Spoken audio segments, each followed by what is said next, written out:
On our Christian liturgical calendar, today or this weekend is Palm Sunday. We are exactly 1 week away from Easter and Resurrection, celebrating Resurrection, if you can believe that. I feel like it came really quick this year. I guess it did really come really quick because it is at the end of March. So yeah, it feels like it came really quick this year. Now, Palm Sunday is significant because this is the day in which Jesus enters Jerusalem, the holy city, to meet his fate as the Son of God. Thus, today or this weekend, we as a church, as well as the global church around the world, celebrate Palm Sunday. And we are also entering into what we know as Holy Week. Okay? Now, in this week ahead, we may be able to, in this week ahead, may we be able to enter into all of the feelings that were felt by Jesus. Okay? And now on Palm Sunday, there was a lot of acclaim, pomp and circumstance and celebration. And then later in the week, that pomp and circumstance and adoration and acclaim flipped and turned to betrayal and pain. A lot of pain. I'm talking mental, spiritual, and physical pain, suffering, and abandonment in a lot of ways, right? And that comes with Good Friday and the passion and death of Jesus. But thanks be to God, that wasn't the end of the story, right? Isn't it? That the fate of our lives don't end in suffering, abandonment, or pain, right? But yet it ends in what? Resurrection.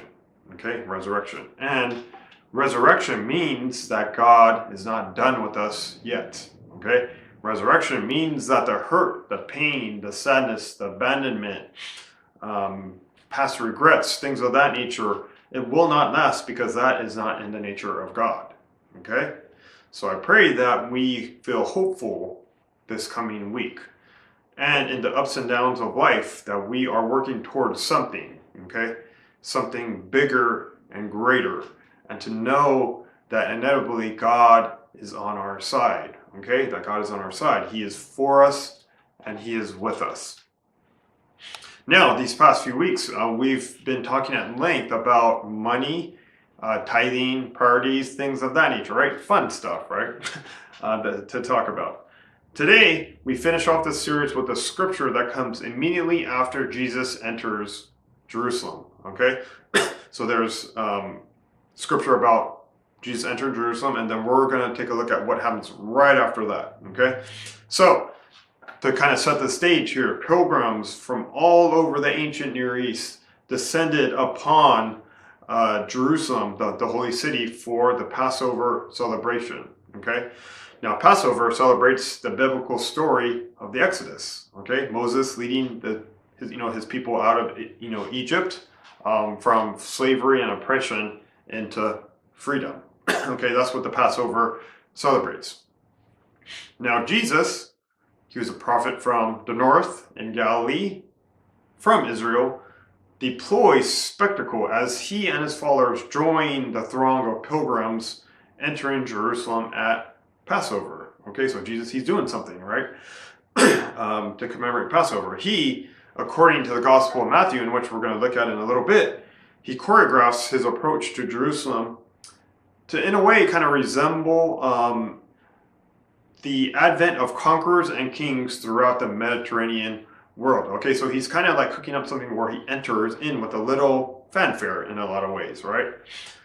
If the people of Jerusalem were to follow kind of the script of this, they should come out to meet this, person that is Jesus on the way outside the gates of the city and hope for peace, pledging their obedience in hope of the king's benevolence, okay?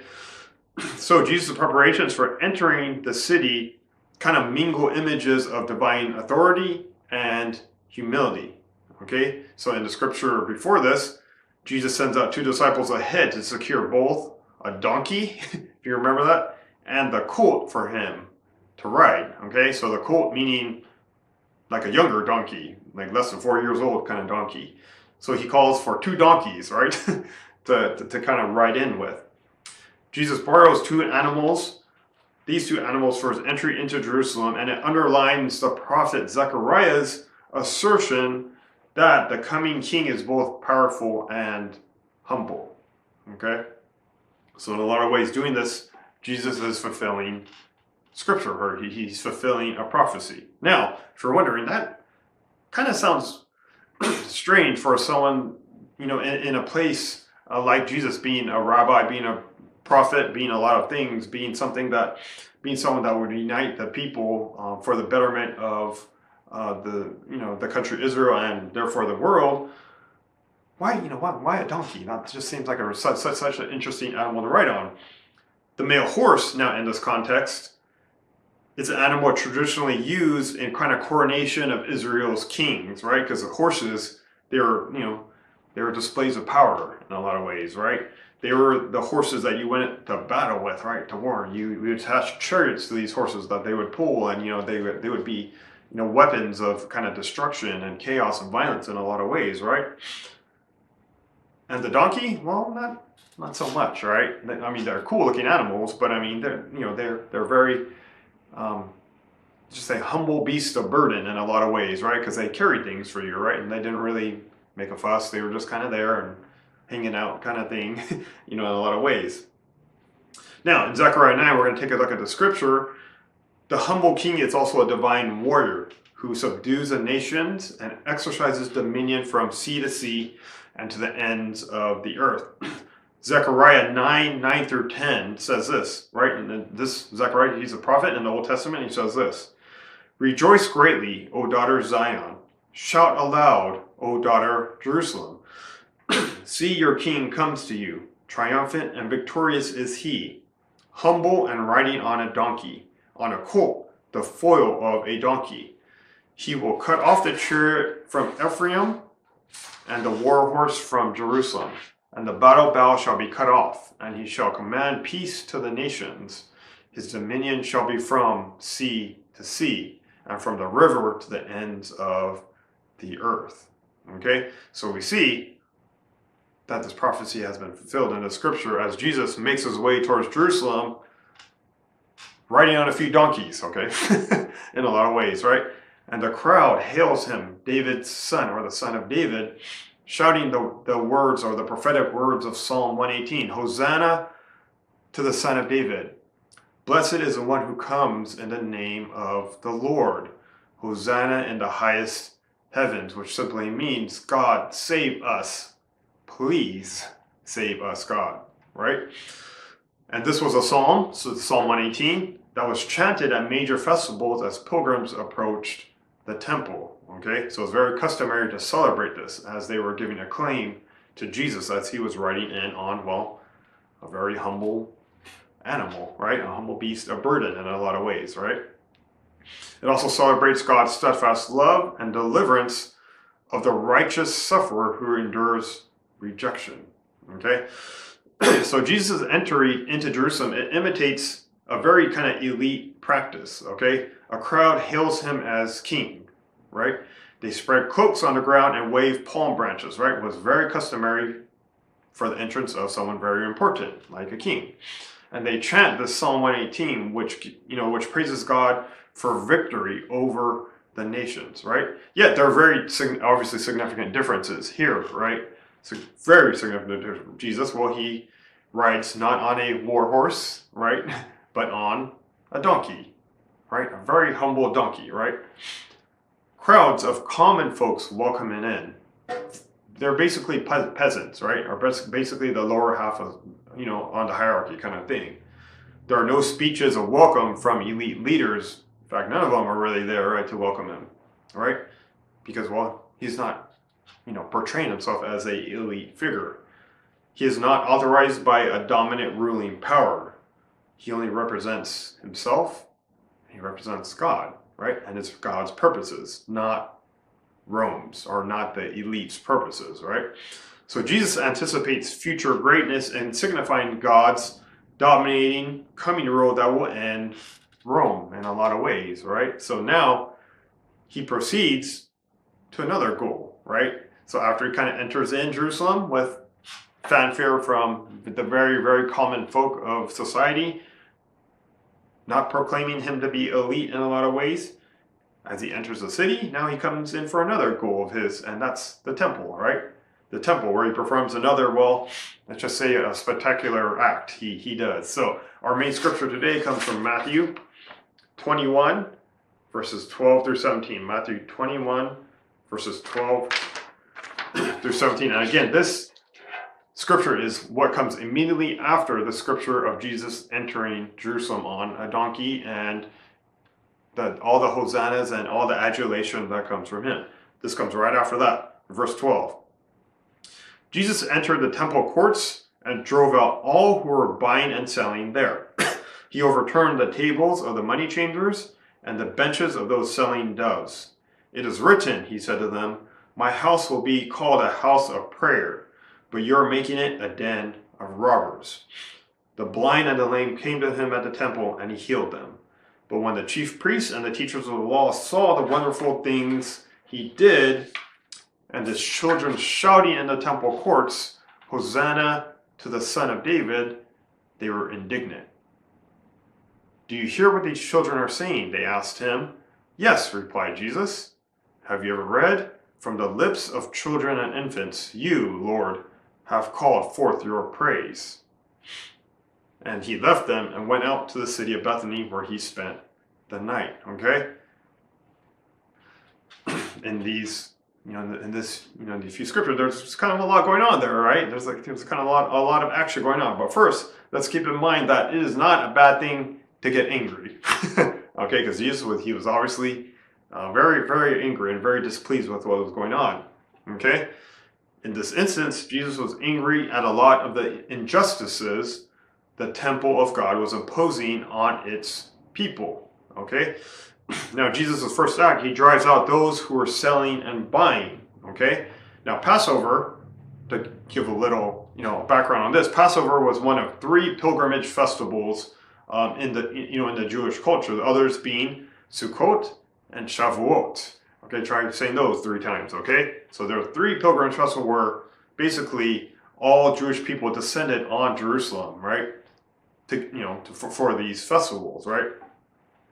Now, at these festivals, a lot of things happen, right? At these festivals, one of the things that happened was that people had to bring animals to sacrifice to atone for their sins. Okay, now, if you're thinking, wow, that sounds very barbaric in a lot of ways, or that sounds kind of, it's a different time. And you're right, yeah, it is definitely a different time. But these were the instructions given to the Jewish people in terms of atoning for their sins to God.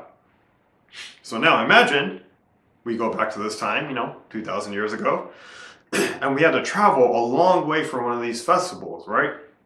If you think about it, there are no cars, or a lot of these people were poor, so they basically had to walk, right?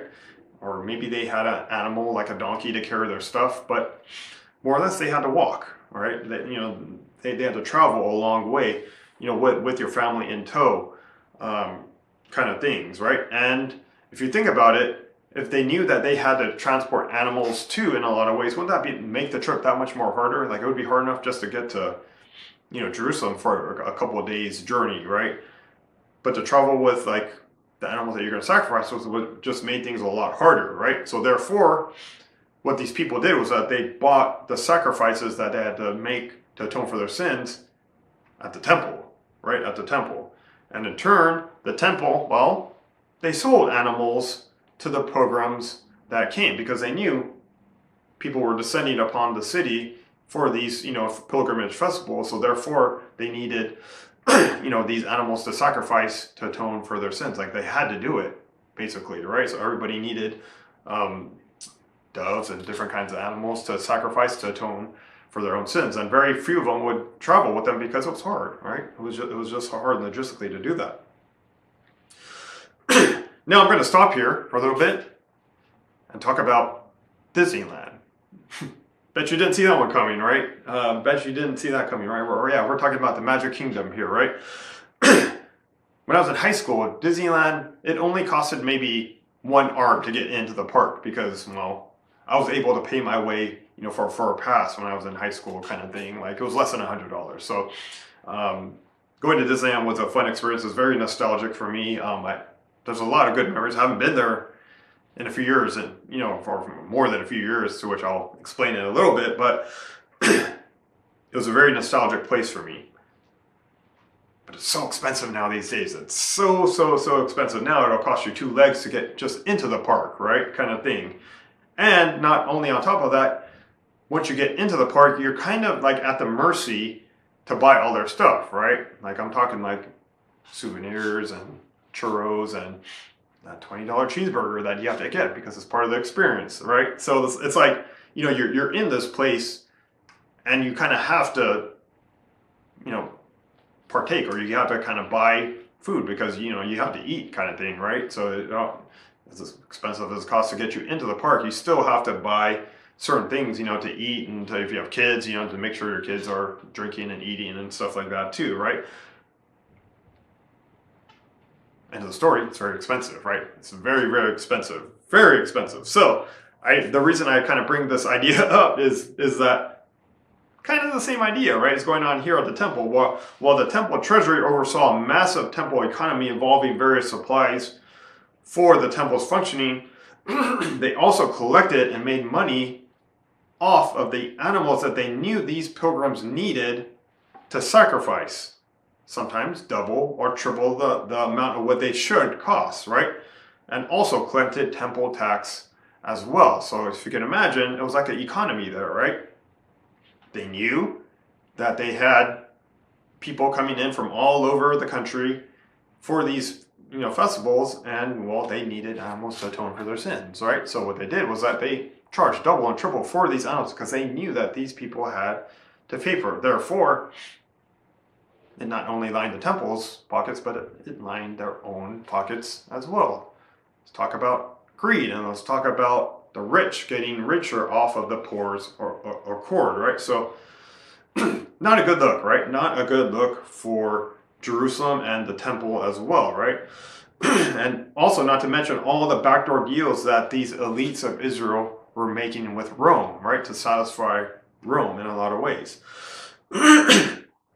So Jesus' second act, he overturns the tables and the money changers and the sellers of these doves and pigeons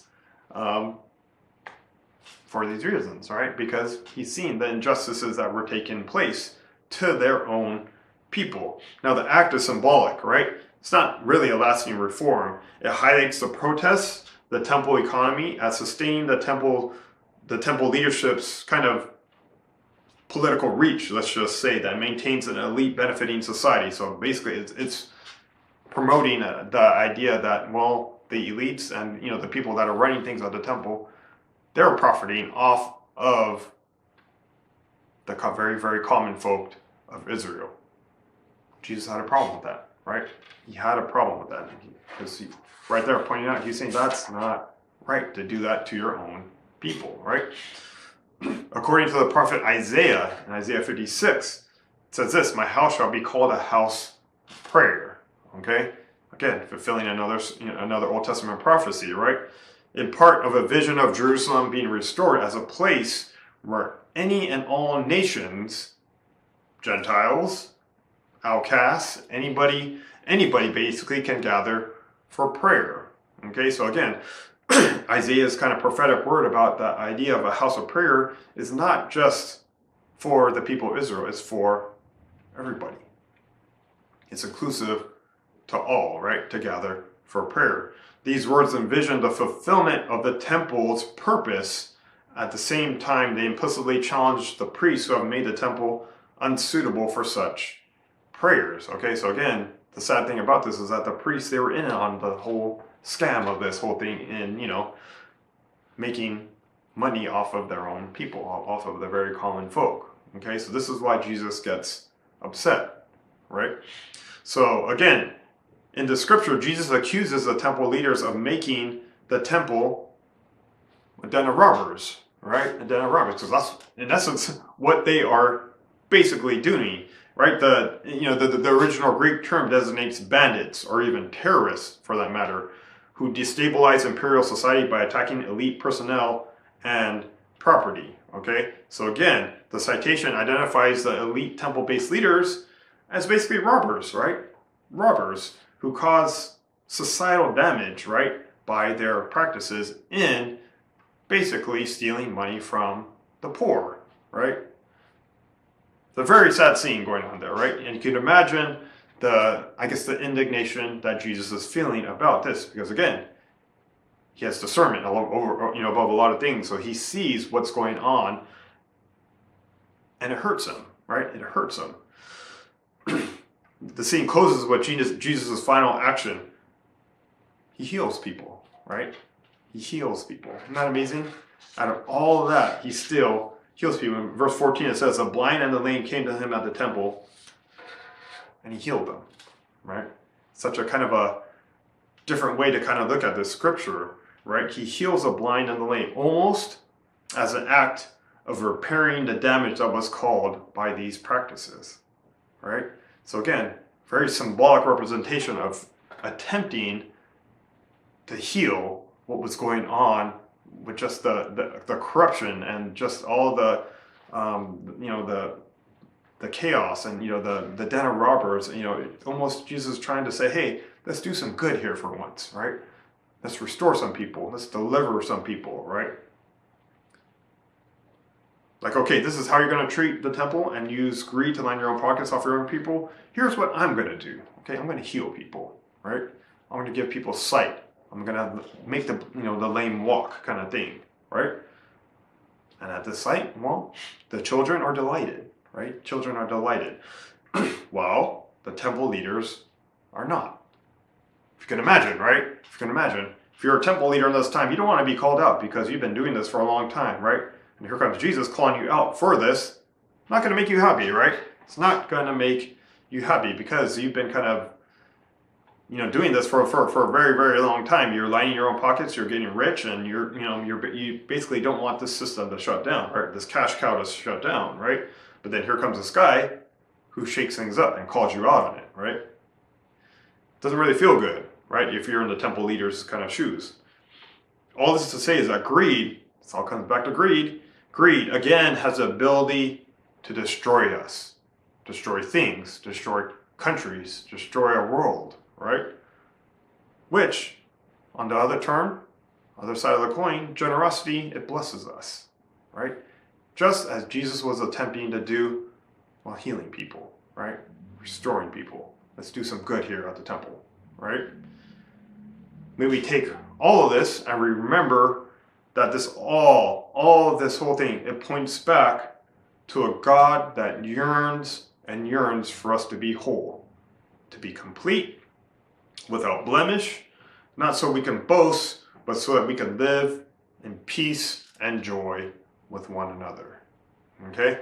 As we close this kind of series and this Palm Sunday today, may we understand that God is for us. Okay? I pray that we would take that home with us and pray that we would be able to understand that despite the ups and downs of this week ahead, that is Holy Week, may we know that God is for us, right? Inevitably for us, that He understands the ups and downs and the sideways things that happen in life, right? Because He experienced it, right? He experienced it all throughout this week. But to know that resurrection is the end of the story, not death, okay? May we be encouraged and uplifted by resurrection, to which we will have an opportunity to celebrate as a church next week. But until that time, may we be able to find God this week in those ups and downs as Jesus had. And He experienced a lot. He experienced abandonment. He experienced even death on a cross. Okay, may we be able to experience God even through those experiences as well, and find Him, that He still grants us peace, love, and joy.